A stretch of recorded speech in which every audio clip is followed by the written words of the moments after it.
Why Humans Avoid War, Chapter 5. Eula Point of View. Word of the Terran's decisive victory over the Devourers had finally leaked out to the press. Someone inside our ranks had given the networks highly classified footage from the battlefield, as well as a transcription of the day's Senate session. It could be said that the media reaction was a bit hysteric.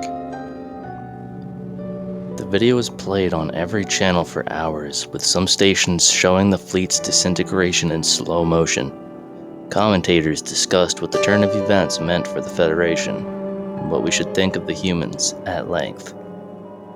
I flipped on Federation News Central's feed, listening in on a round table of political scientists. Do you really believe that the Terrans would make such a weapon? In good faith? What stops them from turning on us the second we get on their bad side? It is completely against the spirit of the Federation Charter, said one Tujili pundit. The Xanac waved a tentacle in disagreement. They haven't attacked us yet, which I think says something. We have no reason to suspect that they will. Perhaps it would be wise to not get on their bad side? So we're just supposed to let them do whatever they want? The Chijuli shot back. As long as it doesn't affect us, I say yes. For the record, the Xanac Republic voted against Speaker Eula's reckless proposal. Speaking of Eula, where is she? Has anyone even heard from her since she sent out our soldiers to die? I sighed. The Xanac wasn't wrong about my absence from the airwaves. Eventually, I would have to make a statement on the incident and talk to the press. But for now, my priority was to gauge public perception and to monitor the status of the fleet we had sent to Earth. That mission required my full attention, especially given the ramifications of direct confrontation with the humans. The General had gone radio silent since entering the Sol system, ignoring the regular check-ins of Central Command. As much as we hated to consider it, it was possible that the fleet had defected to the Terran side. The three military species had been rather staunch opponents of the mission, after all. Our remote sensors had detected a handful of human ships warping toward Devourer territory a few hours ago. We would know soon enough if they had gone through with their antimatter bombing raid. There was no sense in scrambling more fighters to pursue them when they wouldn't arrive in time to make a difference. It would help to quell my nerves if only I knew what was going on out there. At best, the General had allowed the humans to pass, against his orders. Not that I could honestly blame him for avoiding a one-sided battle. The option that the Terrans had attacked the fleet was ruled out by the automated computer reports flowing in. 0 damage was recorded to any ship by the status monitors, so it seemed the craft were still operational.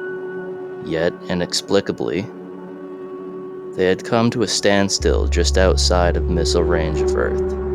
I couldn't imagine what the General was doing if he wasn't defecting. A distraction from the situation would certainly be welcome. If only I could find a channel that wasn't talking about the Terrans. I switched over to Galactic Broadcast, who were interviewing a retired human general by video link. Be justified? I only caught the end of the interviewer's question. The human shrugged. You have to be prepared for anything. That nanite bomb was only built and used as a last resort. Most of our weapons are like that. Stuff we have lying around just in case. The interviewer glanced down at her notes. The Federation sees humanity as dangerous, out of control. Given the Terran Union's plan to wipe out an entire race, why should we believe that your weapons are a last resort, as you say? The Federation seems to forget that the stakes of this war are our entire galaxy, our entire way of life. The last thing I needed right now was to hear a human string together some justification for mass murder. I clicked over to the daily rundown, resigning myself to watching another segment on Terran morality. breaking news banner was sticking across the bottom of the screen. Turan Union releases official statement was the headline. Well, this was actually interesting. Perhaps they would provide some answers about the fate of our fleet, or it could just be a simple announcement that they had dropped the antimatter bombs on the Devourer homeworld.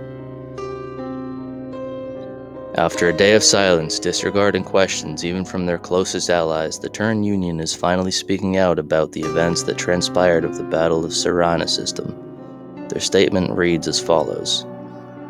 Humanity takes its duty to protect its friends in the Federation very seriously, and we would go to any length to keep our galaxy safe.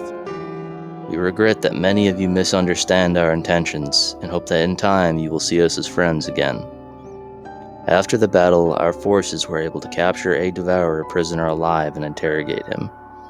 The situation is much more severe than we thought. It seems we are dealing with a hostile artificial intelligence. We ask that our allies in the Federation work with us to determine our next course of action. I blinked in confusion. Were the humans implying that the Devourers were an artificial intelligence rather than a sapient species? We had not even considered that, given that their ships appeared to originate from one planet, assumed to be their homeworld. If the Turan Union was telling the truth, I was a lot less opposed to their original plan of blowing the enemy to smithereens. My holopad indicated an incoming transmission on our military frequency. Relief washed over me as I realized it was contact from the fleet, and I answered. Command, this is General Kylon of the Jatari Confederacy. General, where have you been? You've missed multiple check-ins and left us completely in the dark about your status, I snarled. Oh, hello, Madam Speaker. The General seemed hesitant to answer. I was on board the Turan flagship. They captured one of the Devourers alive, and I accepted their offer to sit in on the interrogation. My eyes widened in disbelief. You did what? What were you thinking? What if the humans had taken you hostage? You left your post abandoned to consort with a dangerous enemy. With all due respect, Madam Speaker, the humans are not our enemy. Not unless you make them one, he replied. I think you need to set aside your personal bias on this matter. It's clouding your judgment. General, you do well to do less thinking and more following orders. Command is not asking for your opinion. I could hear the anger seeping into my tone. I learned about this whole prisoner business from the news before I heard it from you. What is this about artificial intelligence? The General took a deep breath as if to calm himself. The Devourers are actually an advanced species that was enslaved by an AI they built. If they don't go along with helping it to take over the universe, they're killed. The humans want to try to free them. How do they propose to accomplish that? I asked. They're still working on a plan, but they want our help. They asked us to send some of our Vortex stealth ships, whatever that. Those are highly classified. How do the Turns know about them? Obviously, they're spying on us. You still think they're our friends? Madam Speaker, I do. They saved my life and the lives of my men, and I won't soon forget that. I don't see how it hurts to help them. It should be clear to someone of your intelligence what valuable allies they are. The thinly veiled attempt at flattery would not work this time. Of course, I had believed that it was better to have the Turan Union on our side at first. This was the same species that I had worked hand in hand with to finalize treaties and maintain peace. It had been difficult to reconcile that with the depiction of cold-hearted killers given by our messenger. But ever since I heard Ambassador Johnson's emotionless rationale for genocide, it seemed better to keep them as distant as possible. Humanity's true colors were just too ugly and disgusting. A sad smile crossed my face. I never want to work with humans again. They are savages, savages that masquerade as saints. It's not about the humans. This is what you wanted, right? To save the Devourers? Well, yes, but we don't need any help from... And frankly, Madam Speaker, if you keep up this crusade against the Terran Union, you're going to lose the fleet. The general's voice had lowered to just above a whisper. The Xanac barely went along with these orders, and if you don't give the humans what they want, you're looking at an outright mutiny. If the Xanac rebel, the Jatari and the Hoda'al would probably follow close behind. I recalled the words of the Xanac on the news. His disdain for me in the Senate had been evident, and he had almost been acting as an apologist for humanity. Aggravating the Terran Union would have severe economic consequences for the Xanac Republic, so it was no wonder their loyalties were wavering. As much as I hated to concede anything to the Terrans, the general was right. We couldn't afford to lose our military species at a time like this. I suppose I could put aside my contempt for the humans for this one mission, if it was necessary to keep the Federation intact. We would deal with the Devourers now, and handle the humans at a later date.